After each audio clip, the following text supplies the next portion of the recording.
Hi guys, welcome to Empath 101.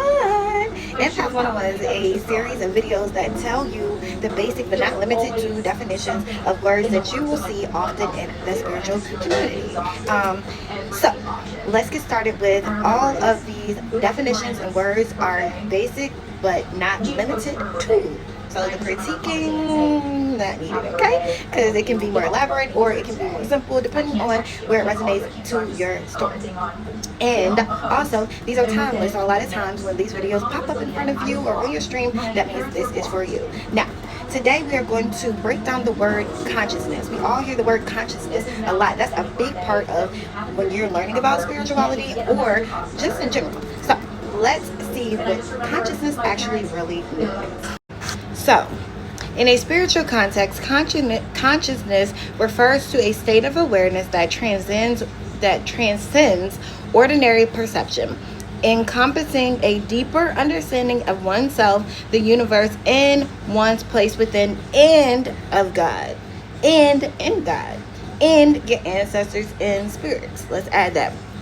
It often involves recognizing a higher power, God, but you can address it however you want. Inner truth and interconnectedness within all things. This expanded awareness is not just about being awake and aware of one's surroundings, but also about experiencing a profound sense of presence, purpose, and connection to something larger than oneself. Let's elaborate.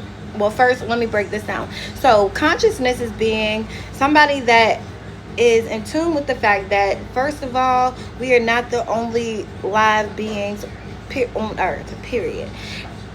Making it a reality that God is real, universe, all the words that people use for a higher power, okay? But I am a believer in God, so I will always say God, but take it how it resonates. Also, that your ancestors and their spirits exist too. That you believe in afterlife. You believe in your spirit living on out beyond your body. Consciousness. You believe that energy is fluent. You believe that what you think will happen, what you put out comes back. You believe in all parts and aspects of living, the way things work, the way things roll around, come around in every aspect, not just what you see with your two eyes, okay? Let's talk about, which is what I'm about to hit, beyond the physical. Spiritual consciousness moves beyond the limitations of the physical senses and the ego, delivering into the realm of the soul, spirit, and higher self.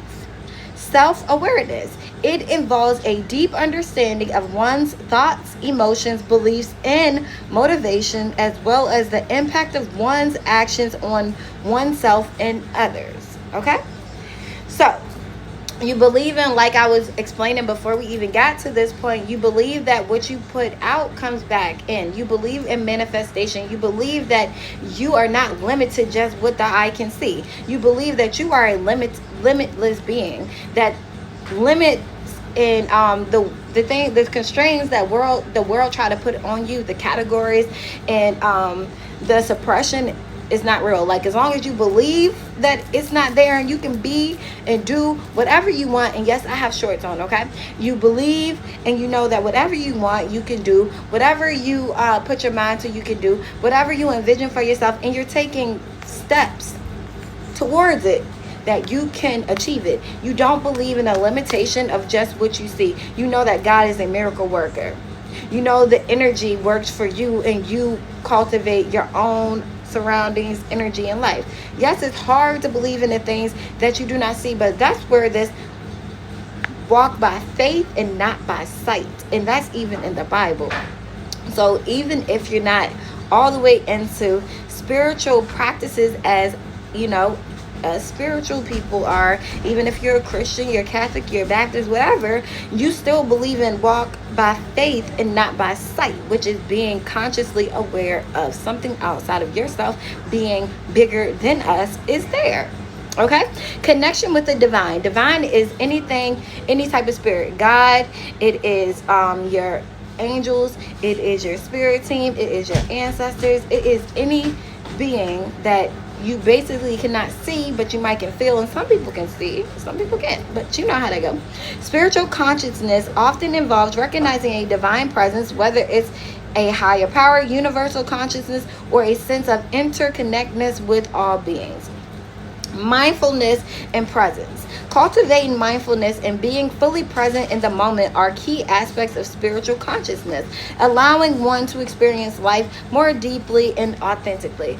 Being yourself, being able to be grateful for what's around you, because you know that all that you desire will come to you and attract to you as long as you are satisfied, grateful, and happy within and what you have. Being mindful of your choices, being mindful of the things you do to other people, being mindful of the type of energy that you put out and the type of things that you do that it attracts what you want, what you need, vibrations, keeping it high, being able to do that inner work, being able to heal, being able to understand that there is a bigger meaning and bigger purpose than any obstacle or challenge or trial you go through in your life. Okay, let's talk about seeking inner truth. Spiritual consciousness involves a quest of inner truth, questioning life's deeper meaning and exploring philosophical and I might have said it wrong, but who cares? Y'all know what I mean. And just questions that exist. Who am I? Why am I here? What is the purpose of my life? What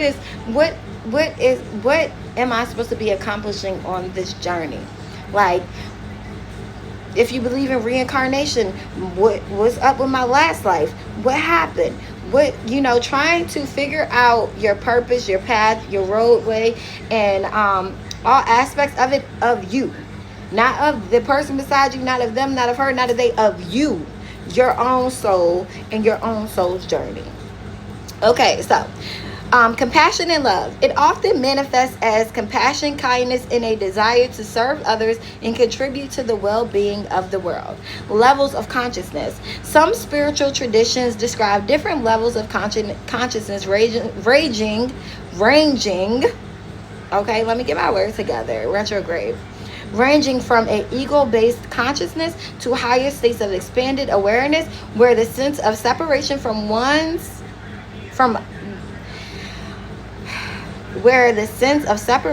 others in the world diminishes. Okay? Now, spiritual practices.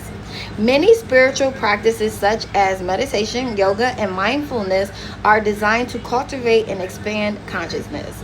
In essence, spiritual consciousness is a journey of self-discovery leading to a more profound understanding of oneness, the world, and one's place within the universe. So it's just a journey. When you first awaken and you acknowledge the fact that you believe in God, you acknowledge the fact that we aren't the only beings on earth, you acknowledge the fact that you have a purpose, you acknowledge the fact that, okay, now what is my purpose? You figure it out and you get to know you. Once you get to know you, you get to know why you're here, the real you, to the source. You get to know, you let go of all those limiting beliefs. You let go of being somebody that solely just moves in a sense of me, and you know that it's a bigger conscious reason for all of us, but also to enjoy life. Because being here on earth is like school. Most of us in the spiritual community call it earth school. So being here on earth, it's like going through school. Like, you're learning, you're growing your spirit in spirit. And us that believe in reincarnation knows that you might hear more than one lifetime, and sometimes you're paying that karmic debt and all that stuff. And we're going to go into that. I'm going to go into that definition on the video will be right here on karmic debt, if you want to go into that. Karma, karmic debt, karmic, they're all going to be under the same umbrella, so you can check that video out.